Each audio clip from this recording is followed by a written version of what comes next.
ఇక్కడ ఉండే ప్రతి మనిషి డిఫరెంట్. ఒక లివర్ క్యాన్సర్తో ఒకడు వచ్చాడంటే అదే చీటి ఆడ పక్కన ఉండేవాడు కూడా పనికిరాదు.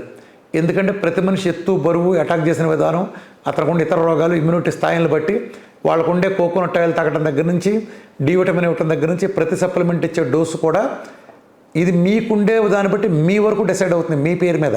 ఏ చిన్న సందేహం వచ్చినా మా న్యూట్రిషనిస్ట్లకి లేదా మా డాక్టర్ టీంకి కాల్ చేసి మీ కింద నెంబర్లు ఉంటాయి, మీరు ఆ నెంబర్లు నివృత్తి చేసుకోండి. అట్లనే సప్లిమెంట్లు మీరు వేళలు కొంచెం అటు ఇటు అయినా పర్లేదు, కానీ డైట్ ప్రోగ్రాంలో మేము రాసిచ్చిన ఫ్యాట్ టైమింగ్స్ కానీ ఇతర టైమింగ్స్ కానీ మీరు చాలా జాగ్రత్తగా చేయాల్సి వస్తుంది. మీకు రక్తం కూడా బాగా పడాల్సి వస్తుంది కాబట్టి మీరు విపరీతంగా తినాలి. ఎక్కువగా సేఫెస్ట్ ఉండేది ఏంటంటే సేఫ్ గేము చేపలు రోజుకి మీకు కిలో తిన్నా ఓకే. కోడిగుడ్లు, కిడ్నీ లివర్ ప్రాబ్లం లేనాళ్ళు డజన్ తిన్నా 25 తిన్నా ప్రాబ్లమే లేదు.